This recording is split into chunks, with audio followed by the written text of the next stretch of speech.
We welcome back the Ringers, Zach Lowe, our guy. Zach, let's start in the East. Magic and Knicks. What are you looking forward to the most on Saturday? I mean, we got two teams who could absolutely win a conference that is wide open, that is ripe for the taking. The Knicks, they started the season in that group, and I think the Magic have played their way into that sort of inner circle of teams that could go to the finals out of the East. What happens in the finals for the Eastern Conference team, we'll talk about that later. It's not looking great.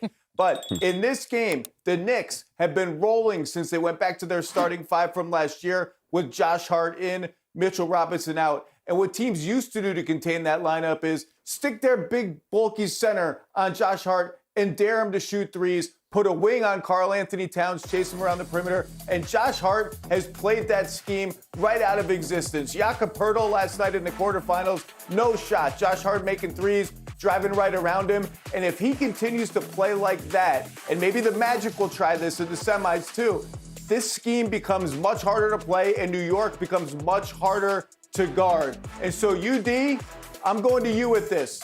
You're an Eastern Conference guy your whole career, and I couldn't resist asking you this question. Are the Knicks, the New York Knicks, now the favorite to come out of the East and make the finals? You tried to set me up there, Zach. You tried to set me up there. But a little bit. They are very capable. With Jalen Brunson, they are very capable. I love Josh Hart. I love what he brings to that team, but I will not overlook the Detroit Pistons. I will not overlook the Detroit Pistons, what they've been able to do so far this year, and I will not overlook the fact that if game one goes a little different in Detroit, then that playoff series might go a little different last year when they played against New York. We all know how that went. So as good as New York is playing, and I am encouraged, I will not take away from Detroit and what they're able to do. So I'm looking at Detroit and New York, one of those two teams. And the Miami Heat still got a chance, just because I said so. Zach, I got an Orlando question. Give me your just high level. Like I think they've looked better at times, but it's still just sort of up and down. I don't know what to feel about them. Desmond Bane was fantastic the other night. Where do you think they have to go to take that next step? Because this is a team that we thought could maybe be third in the East, and they just haven't been that yet. I think they could still get there. They've been, after that slow start where the offense looked stuck in mud, they kind of taken off. And to your point, Blake, they've taken off with either Paolo and now Franz hurt. They're playing these three-guard lineups where everything is just faster, the spacing is better, they're running teams off the court. They have these big guards who can defend up in position like Anthony Black and Jalen Suggs. And the next step is take all that formula that started when Paolo got hurt and is continuing now that Franz is hurt, and somehow make it work with the two of them together. Yeah. How can they amplify each other, make each other better? How can they take some of what they've had in this time period and integrate it to when they're fully healthy? Because look, their defense is back into the top 10, almost top 5 where it was the last few years. That's been their bread and butter. Their offense is good for the first time in a while because of how they're playing. If they can sustain that, look, the East is there for the taking. Someone's got to win this conference. Yeah, I certainly hope that the top dogs in the East continue to become a bit clearer. But over in the West for the NBA Cup, we have the Thunder and the Spurs. A lot of really exciting young talent in this one. What do you have your eye on?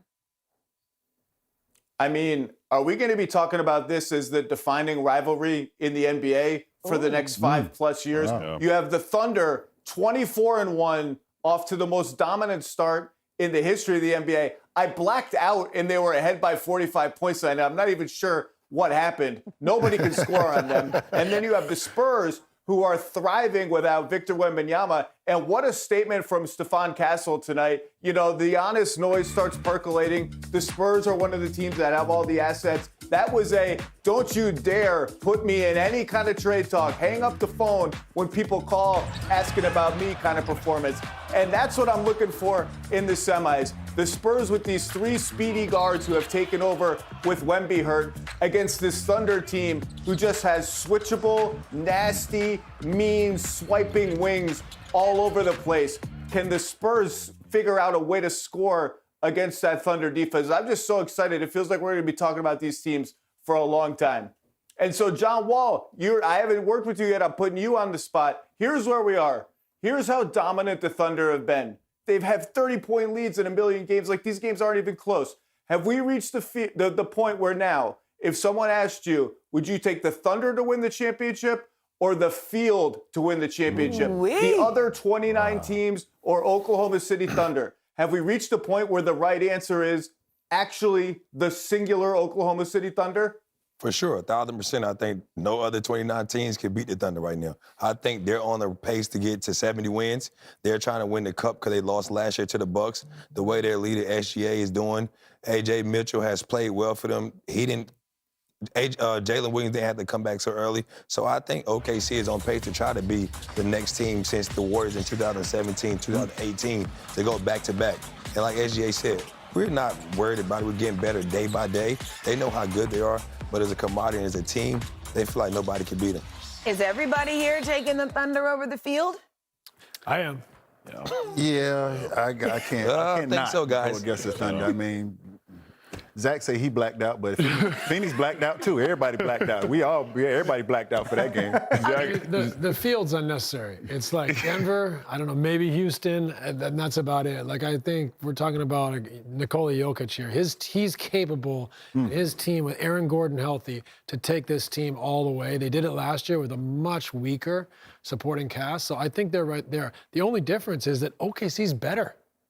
They got better without making any moves. So that's the separator I see right now. Yeah, Zach, and we still haven't seen the lineup that won the championship. Exactly. Zach, you might remember this, but back when Golden State sort of went on this historic run, right, and started the season this hot, they had everybody healthy for the most part, if I'm not mistaken. The Thunder have not had most of their guys healthy. J-Dub's been out. Isaiah Hartenstein's been out. Caruso's been in and out. Dort's been in and out. Like, this is different than what we saw with Golden State. Yeah, and your big worry if you're a team chasing wins like that is, are we going to exhaust ourselves in the regular season? Even those Warriors talked about that. Once 73 became in range for them, they kind of weighed the benefits of going for history versus maybe compromising our fatigue, our chance to win the championship. The Thunder are like, yo, Alex Caruso, you need a week off? Cool. Lou Dort, you're feeling a little sore today? Cool. They're not overtaxing anybody. It's almost less taxing than it was last season. And that's like, I don't even know what to do with that. They're 24-1, and they have guys in and out of the lineup other than Shea basically every game. Yeah. You know what? We always love seeing your face here at Stage 11. But also, wait, you did not answer. I assume you're taking the Thunder instead of the field? Uh-oh. We've reached a point where, and I think Steve put it right, I think the field is really mostly Denver. I think Denver is the only team that has proven it can get to a two-way level of play that can threaten the Thunder. Houston, I got to see it for a little longer. They certainly bring like a different element of we're just going to rebound all of our misses and beat the hell out of you.